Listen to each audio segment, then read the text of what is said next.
La noche envolvía la carretera a las afueras de Madrid en un silencio denso, de esos que se posan como una manta sobre el asfalto y hacen que cada sonido, el zumbido de un motor, el crujir de las piedras bajo las ruedas, resuene con una claridad casi dolorosa. Fernando Torres, el legendario delantero español que había conquistado los corazones de los aficionados al fútbol en todo el mundo, conducía su SUV negro por la autovía desierta, rumbo a casa tras un día agotador. Había pasado la jornada en una serie de reuniones para su fundación benéfica dedicada a niños en situación de vulnerabilidad, y ahora, bien entrada la madrugada, solo quería llegar a su hogar.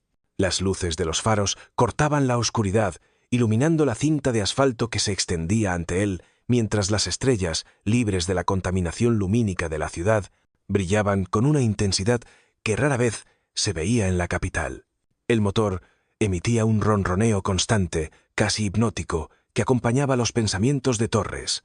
Los rostros de los niños que había visitado ese día, sus risas, sus historias, y la certeza de que, aunque ya no marcaba goles en el césped, aún podía cambiar vidas. Torres no era de los que conducían con descuido. Años de disciplina en el fútbol de élite le habían enseñado a mantener el control, a medir cada movimiento, a anticiparse a lo que venía. Su velocímetro marcaba exactamente 100 km/h, el límite permitido, y sus manos descansaban firmes en el volante, en la clásica posición de las 10 y las 2. Por eso, cuando un destello de luces rojas y azules irrumpió en su retrovisor, su primera reacción no fue de pánico, sino de desconcierto. ¿Qué estaba pasando? Miró rápidamente el velocímetro, confirmando que no había excedido el límite, y luego escudriñó la carretera por si había cometido algún error. No había adelantado mal, no había ignorado ninguna señal, todo estaba en orden. Sin embargo, el coche patrulla que lo seguía no se desviaba, y su sirena cortó la quietud de la noche como un cuchillo. Torres exhaló lentamente, manteniendo la calma, y activó el intermitente derecho, guiando su vehículo hacia el arcén con la precisión de quien conoce las reglas y las respeta. No era la primera vez que lo paraban. Ser una figura pública venía con ese tipo de inconvenientes, pero algo en la forma en que las luces del patrullero lo perseguían, implacables, le hizo fruncir el ceño. El coche de policía se detuvo a pocos metros detrás, sus faros proyectando un resplandor blanco y crudo sobre la parte trasera del SUV de Torres. El contraste entre la luz y la oscuridad era casi cegador, y por un instante Torres sintió como si estuviera en un escenario, bajo la mirada de un público invisible. Ajustó el retrovisor, intentando distinguir la figura que emergía del vehículo policial, pero la luz lo deslumbraba. Finalmente, la puerta del patrullero se abrió con un chirrido y un hombre salió al arcén.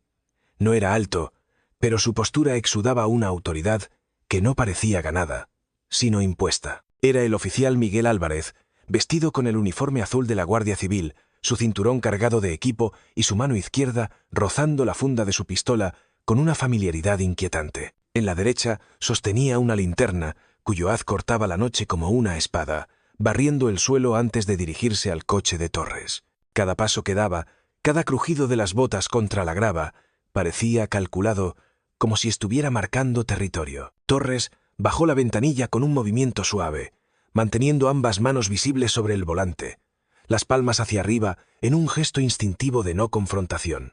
Había aprendido esa precaución no solo por su vida pública, sino por las historias que conocía, las que circulaban en los vestuarios, en las calles, sobre encuentros con la policía que no siempre terminaban bien. «Buenas noches, oficial», dijo, su voz firme pero amable, la misma que usaba para calmar los ánimos en una rueda de prensa tras un partido polémico.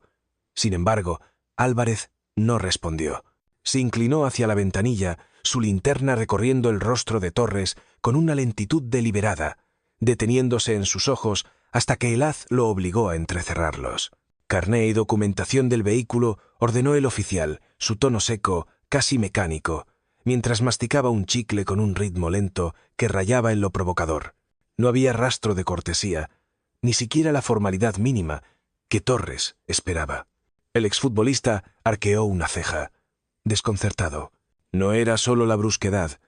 Había algo en la actitud de Álvarez, en la forma en que sus dedos tamborileaban cerca de la pistola, que hacía que la situación se sintiera fuera de lugar. «¿Puedo preguntar por qué me han parado?», preguntó Torres, manteniendo su tono calmado, profesional, como si estuviera negociando con un árbitro en el campo. Álvarez dejó de masticar por un segundo, ladeando la cabeza como si la pregunta en sí fuera una afrenta. «Carné, documentación», repitió. Las palabras más lentas esta vez, cada una cargada de una advertencia implícita. Torres reprimió un suspiro. Había conocido a hombres como este antes. Personas que compensaban su inseguridad con una placa, que veían cualquier cuestionamiento como un desafío a su autoridad. Pero no estaba aquí para discutir. No todavía. «De acuerdo, oficial», dijo, su voz aún controlada. «Voy a sacar mi cartera. Está en la consola central». Zero movió la mano derecha con lentitud, asegurándose de que cada gesto fuera visible, mientras la izquierda permanecía en el volante. Abrió la consola, extrajo su cartera de cuero y la abrió con cuidado, revelando su carné de conducir y, junto a él, una tarjeta de identificación de su fundación con el logotipo plateado que reflejaba la luz de la linterna. Sostuvo los documentos hacia Álvarez, esperando que el reconocimiento de su nombre, o al menos de su estatus, suavizara la tensión. Pero el oficial apenas los miró. Sus ojos se deslizaron sobre la tarjeta, luego volvieron al rostro de Torres, su expresión fría, imperturbable. «Futbolista, ¿eh?», dijo, con un dejo de desprecio, como si el nombre de Torres fuera algo que pudiera comprarse en una tienda de souvenirs. Torres asintió, su paciencia empezando a erosionarse, pero su compostura intacta. «Sí, señor. Ahora, ¿puede decirme por qué estoy detenido?» El silencio que siguió fue espeso, roto solo por el zumbido lejano del motor del patrullero. Álvarez volvió a masticar su chicle, su mandíbula moviéndose con una lentitud exasperante, antes de hablar. «Baje del vehículo», ordenó, las palabras cayendo como un mazazo. Torres parpadeó, su mente procesando la instrucción, buscando sentido donde no lo había. «Disculpe», dijo, su voz aún serena, pero con un filo nuevo, el mismo que usaba cuando un defensa lo provocaba en el área. Álvarez retrocedió medio paso, su mano derecha ahora flotando peligrosamente cerca de la pistola, la linterna aún en la izquierda, proyectando sombras erráticas. «Baje del coche», repitió, su tono más duro, como si estuviera conteniendo una furia que apenas podía controlar. El aire se volvió denso, opresivo, como el momento antes de un penalti decisivo. Torres sabía sus derechos, conocía el protocolo, pero también entendía lo rápido que una situación como esta podía descontrolarse. Había leído las noticias, escuchado las historias. Paradas de tráfico que terminaban en tragedia por un malentendido, o peor, por un ego desmedido. «Oficial, he cumplido con sus peticiones», dijo, su voz baja, deliberada, cada palabra medida para no alimentar el fuego. «Le he mostrado mi identificación. Si hay algún problema, llamemos a su superior». Los labios de Álvarez se torcieron en una mueca de irritación, sus ojos entrecerrándose. «No necesito a ningún superior», espetó, su voz elevándose lo suficiente como para traicionar su temperamento. «Salga ahora». Torres no se movió, no por desafío, sino por instinto. Su experiencia en el fútbol le había enseñado a leer a las personas, a anticipar sus intenciones, y todo en Álvarez, su postura, su tono, la forma en que su mano derecha seguía rozando la funda gritaba peligro. «¿Con qué fundamento, oficial?», preguntó, su mirada fija en los ojos del policía, buscando alguna grieta en su fachada. Por primera vez, Álvarez vaciló, sus labios entreabiertos como si buscara una respuesta, pero en lugar de ofrecer una explicación, hizo algo peor. Su mano derecha desabrochó el seguro de la funda de su pistola. El clic fue suave, pero resonó en los oídos de Torres como un disparo. «No tengo que darte explicaciones», dijo Álvarez, su voz baja, cargada de una amenaza que no necesitaba gritar para ser aterradora. El tiempo pareció detenerse. Torres aferró el volante con más fuerza, no por miedo, sino para anclarse, para mantenerse centrado. Había enfrentado defensas feroces, estadios hostiles, pero esto era diferente. Esto era un hombre con una pistola, una placa y una actitud que no aceptaba límites. «Sí tiene que hacerlo», respondió Torres, su voz firme, cortando la tensión como una cuchilla. «Soy Fernando Torres, y no voy a salir del coche hasta que me diga por qué». Álvarez soltó una risa corta, desprovista de humor, sus ojos reducidos a rendijas. «¿Crees que tu nombre significa algo para mí?». gruñó, inclinándose más cerca, su mano ahora descansando sobre el mango de la pistola, la linterna oscilando en su otra mano, proyectando sombras caóticas. Luego, sin previo aviso, alcanzó la manija de la puerta, sus dedos cerrándose alrededor con una intención clara. El clic de la manija envió una descarga a través del cuerpo de Torres. No de miedo, todavía no, sino de una consciencia aguda de que esto había dejado de ser una simple parada de tráfico. Su mano izquierda se disparó hacia la manija interior, sosteniéndola con fuerza para mantener la puerta cerrada. «Retroceda, oficial», ordenó, su voz resonando con la autoridad que había usado para liderar a sus compañeros en el campo. «Está cruzando la línea». La tensión era palpable, como el instante antes de un gol que cambia un partido. Álvarez no se movió. Al contrario, su agarre en la manija se intensificó, sus nudillos palideciendo por la presión. Torres evaluó sus opciones a la velocidad del rayo. Obedecer significaría ceder el control, ponerse a merced de un hombre que claramente no tenía frenos, pero resistir podía escalar las cosas, y con la mano de Álvarez en su arma, esa escalada podía ser mortal. Había visto los vídeos, leído los titulares. Personas que hacían todo bien y aún así no llegaban a casa. Su fama, su legado, no significaban nada ante un hombre como Álvarez, que solo veía un desafío a su poder. «Está cometiendo un error», dijo Torres, su voz baja pero cargada de peso. «Sabe quién soy. Ha visto mi identificación. Esto no vale su carrera». Álvarez esbozó una sonrisa torcida, sus ojos brillando con arrogancia. «¿Carrera?», dijo, casi riendo. «Aquí, yo soy la ley». Y entonces, antes de que Torres pudiera responder, el oficial tiró de la manija con más fuerza, intentando abrir la puerta a la fuerza.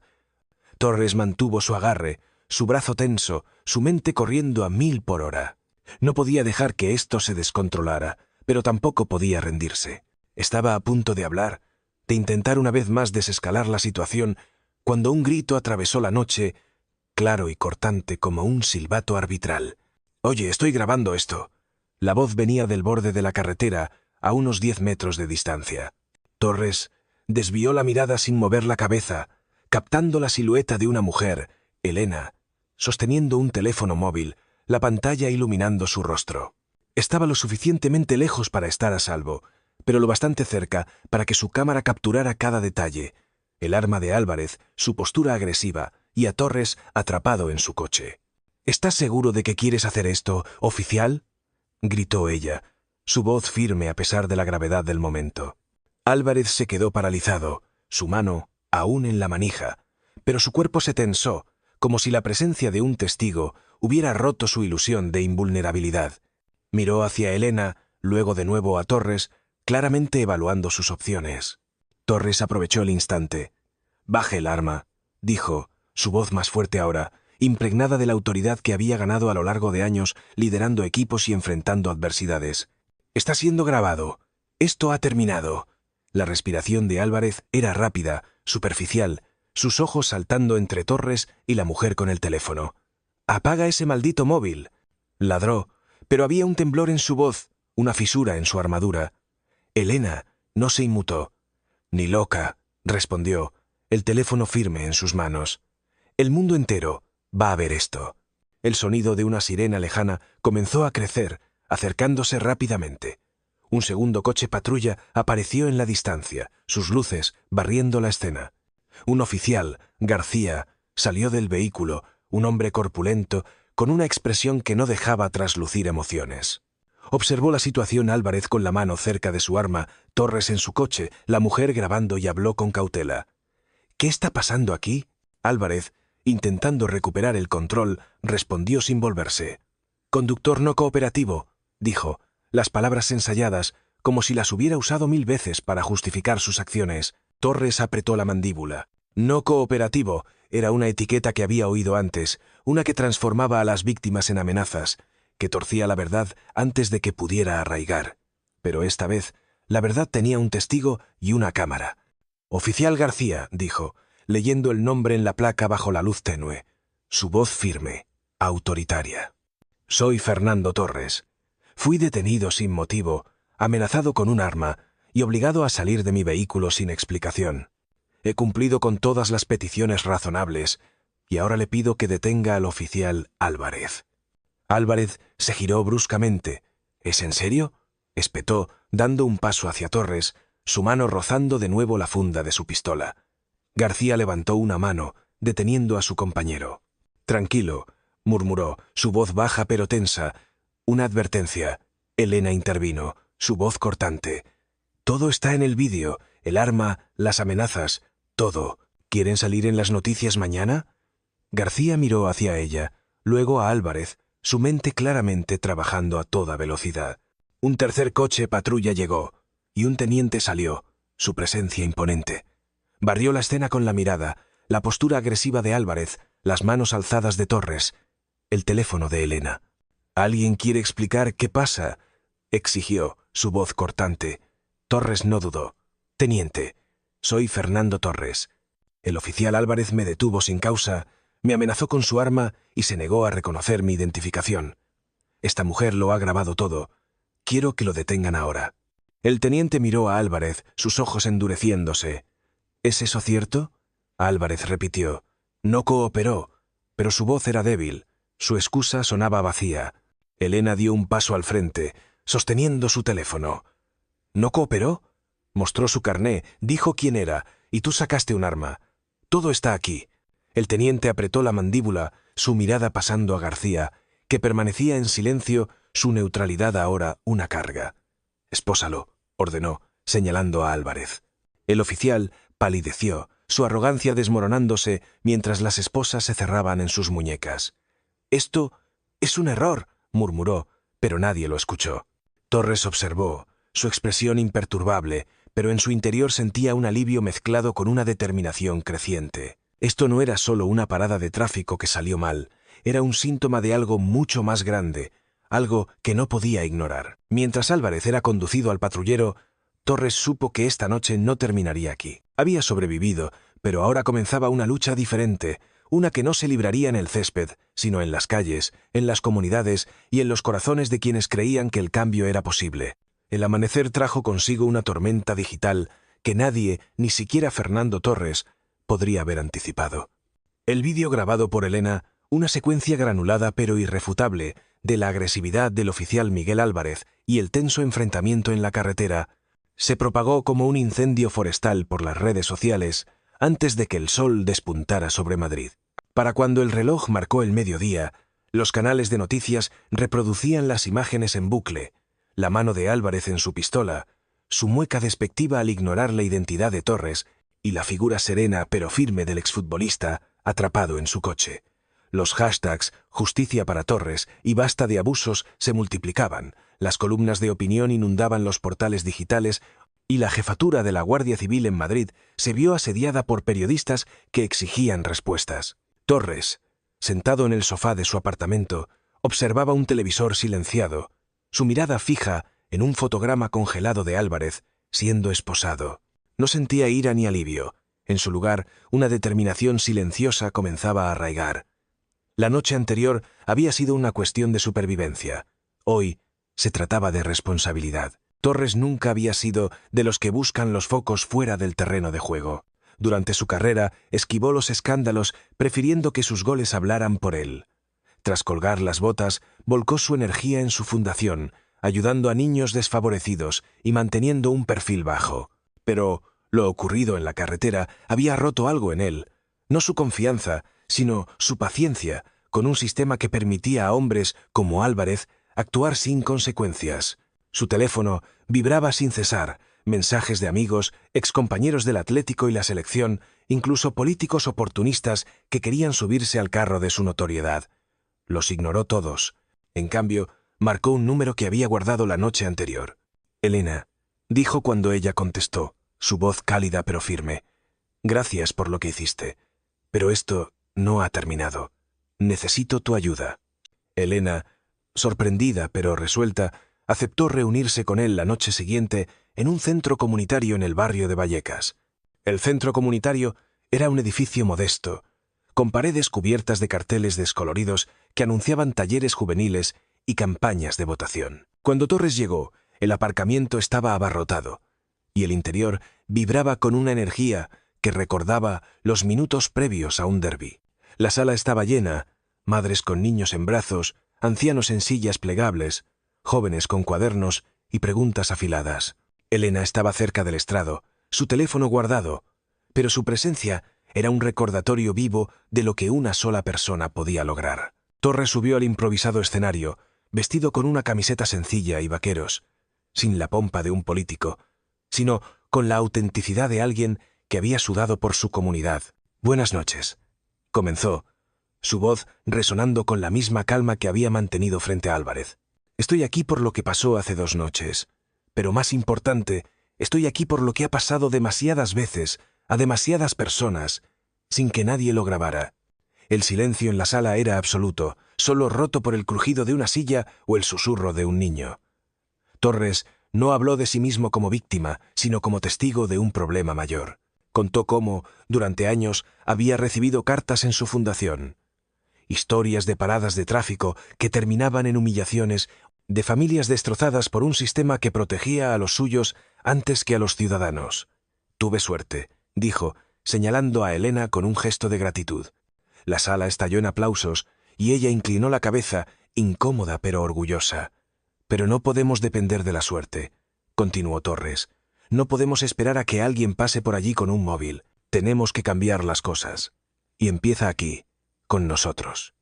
Cuando Elena tomó el micrófono, la sala se quedó en vilo.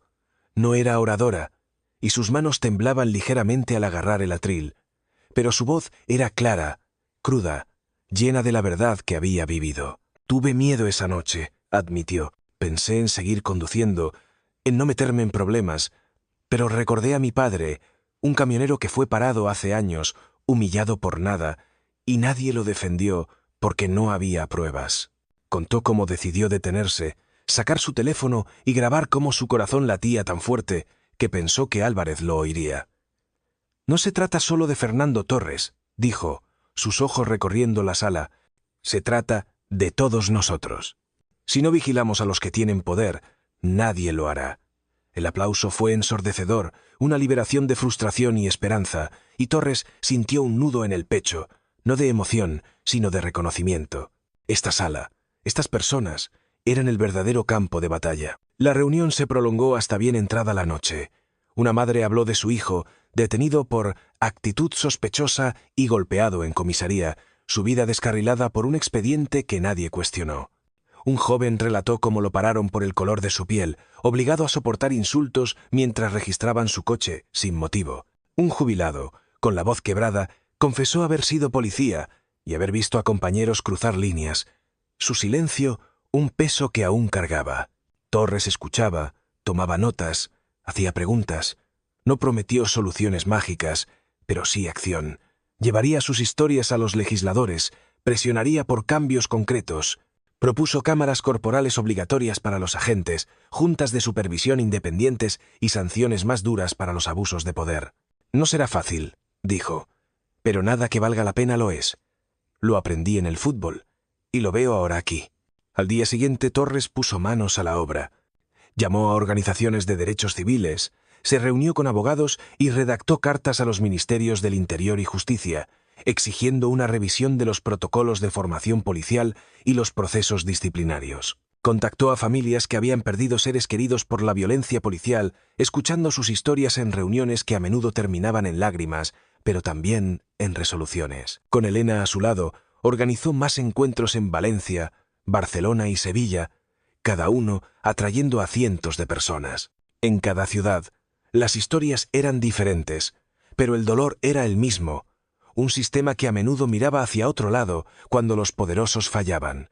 Elena se convirtió en una figura inesperada, no solo una testigo, sino un símbolo de valentía cotidiana.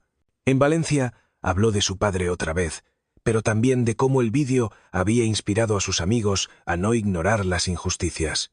«No hace falta ser famoso para hacer algo», dijo, y la multitud rugió en aprobación. Torres, observándola, se dio cuenta de que el cambio no venía de él solo, sino de personas como ella, que elegían actuar cuando podían haber mirado hacia otro lado. Ese pensamiento lo impulsó a redoblar sus esfuerzos. No todo fue sencillo. Algunos políticos desestimaron sus propuestas, calificándolas de idealistas o costosas. Otros Intentaron cooptar su causa para sus propias campañas, pero Torres los esquivó con la misma agilidad que usaba para sortear defensas en el campo. Se reunió con eurodiputados, presionó por legislación que vinculara fondos europeos a reformas policiales y trabajó con activistas para diseñar campañas de concienciación. El vídeo de Elena, ahora verificado y difundido con su permiso, se convirtió en un catalizador. No solo alimentó la indignación, sino que galvanizó la acción. Parlamentarios que antes guardaban silencio comenzaron a hablar, presionados por una opinión pública que no estaba dispuesta a olvidar. Torres sabía que el cambio era un maratón, no un sprint. Las leyes avanzaban lentamente, diluidas por compromisos y burocracia, pero cada paso adelante era una victoria. En Barcelona, una comunidad local logró que su ayuntamiento aprobara un programa piloto de cámaras corporales. En Sevilla, un grupo de jóvenes, inspirados por los encuentros, creó una aplicación para reportar abusos policiales de forma anónima. Estas pequeñas conquistas, aunque modestas, eran prueba de que el movimiento estaba echando raíces. Una noche, de vuelta en su oficina en la Fundación, Torres revisaba una pila de cartas de ciudadanos, agradecimientos, historias, peticiones. Una le llamó la atención, escrita por una adolescente de Málaga que había asistido a una de las reuniones. «Gracias por hacerme sentir que mi voz importa», decía. «Voy a ser abogada para defender a los que no pueden». Torres sonrió, no por orgullo sino por esperanza. Recordó las palabras de Elena: «Si todos miramos hacia otro lado, nada cambia». Ella había encendido la chispa, pero eran estas personas, estas voces, las que mantendrían el fuego encendido. El movimiento creció más allá de Torres, más allá de Madrid, más allá de España. En las redes sociales, ciudadanos de otros países compartían sus propias historias, inspirados por el vídeo y las acciones que siguieron. Torres no se veía como un héroe, ni siquiera como un líder, sino como alguien que había tenido la oportunidad de empezar algo y la responsabilidad de no detenerse. Cada reunión, cada carta, cada nueva ley propuesta era un paso hacia un sistema más justo. No perfecto, pero sí mejor. Mientras preparaba su próximo viaje a Bruselas para reunirse con legisladores europeos, Torres sintió una certeza tranquila. No era la emoción de marcar un gol en el último minuto, sino la satisfacción de saber que estaba en el juego correcto. El cambio no llegaba con titulares rimbombantes, sino con el trabajo diario, con la valentía de personas como Elena, como la chica de Málaga, como los cientos que llenaban las salas comunitarias. La lección de aquella noche en la carretera no era solo sobre las esposas en las muñecas de Álvarez, sino sobre lo que sucede cuando alguien decide actuar. Torres lo había aprendido de Elena, de las multitudes, de las cartas en su escritorio. La justicia no era un momento, era un movimiento, construido por manos ordinarias que se negaban a rendirse.